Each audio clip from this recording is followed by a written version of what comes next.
Hi ma'am, good day. My name is Erin A. Gapate from NR11 Group 2, and today I am going to demonstrate the procedures in performing hand washing with the use of soap and water. So hand washing or hand hygiene is important in every settings, especially in the hospitals.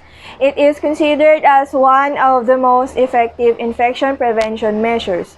So the purpose of hand washing or hand hygiene is to reduce the number of microorganisms present on the hands by removing or completely destroying transient microorganisms and at least reducing the number of resident flora. It is also performed to reduce the risk of transmitting microorganisms to clients or patients, and of course reduce the risk of transmitting infectious microorganisms to oneself. So, starting with the assessment, determine the presence of factors increasing susceptibility to infections. For example, does the patient has an autoimmune diseases such as HIV or age, which makes them more prone to infections. And then after that, I will prepare myself.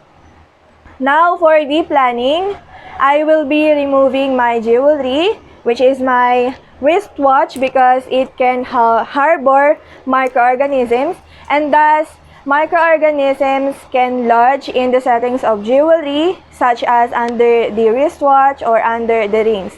So removal facilitates further cleaning of the fingers, hands, and arms.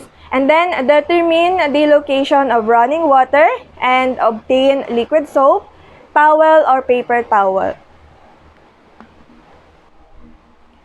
Now, for the implementation, stand in front of the sink, keeping the hands and the uniform from reaching and touching the sink surface and edges to prevent contamination.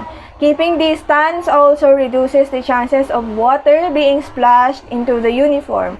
Now, turn on the water and adjust the force. So, there are 5 common types of faucet controls, which are the hand-operated handles, knee levers, foot pedals, elbow controls, and infrared control, where motion in front of the sensor will cause the water to start and stop flowing automatically. So whenever possible, adjust the temperature of water until it is warm, because warm water removes less of the protective oil of the skin and effectively removes microorganisms. So if hot water is used, it may open the skin pores, causing dryness and chapping of the skin. Now, wet the hands and the wrist while keeping the hands lower than the elbow to allow water to flow toward fingertips. So the water should flow from the least contaminated to the most contaminated area. And with that saying, the hands are generally considered as the more or the most contaminated area than the lower arms or forearm.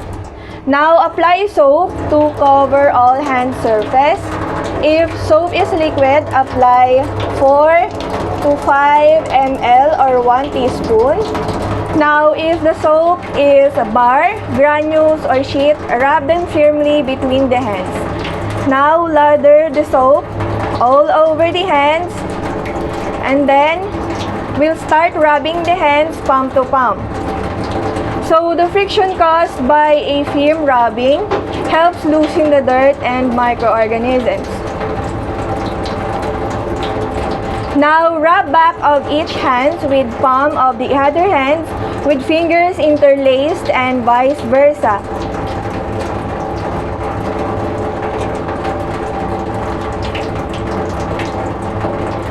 Then after that, rub palm to palm with fingers interlaced, because interlacing the fingers and thumbs clean the interdigital spaces.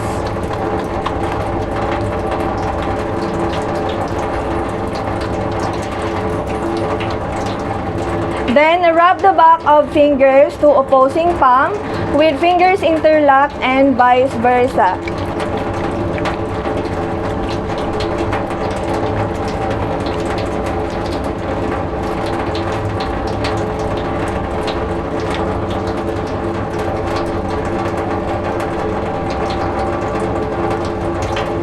Now rub each thumb clasped in opposite hand using a rotational movement, then vice versa.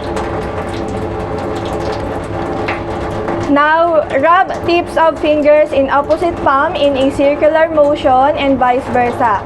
This is done because the nails and fingertips are commonly missed during hand hygiene, and the circular action creates friction that helps remove microorganisms mechanically. Now, rub each wrist with opposite hand and vice versa.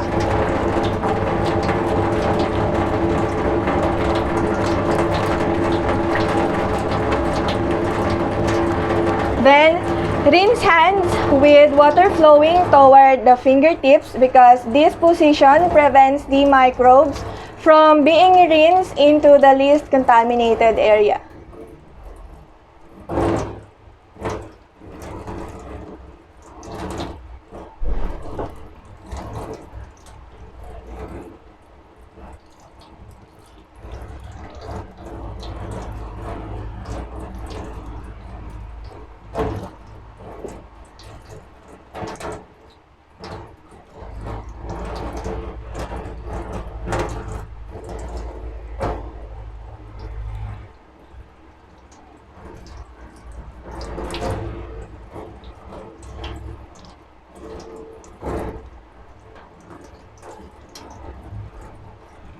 Now, if possible, use elbow to turn off the water, but in my case, I will rather use a new paper towel to grasp this hand-operated faucet control.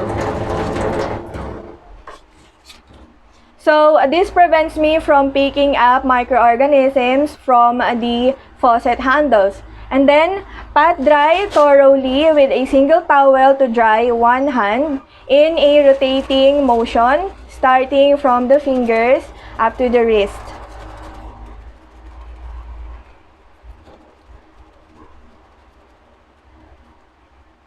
Then I will use new paper towel to dry the other hand.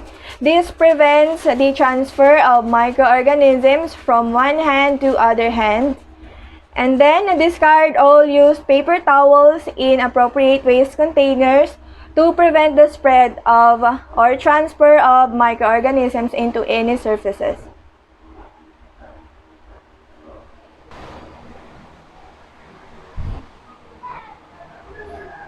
So if the hands accidentally touches any part of the sink or faucet, it became contaminated again. Therefore, it requires one to repeat and restart hand washing again. Now, for the evaluation, evaluate that the hand washing takes 15 to 30 seconds. So that is all for the hand washing with the use of soap and water.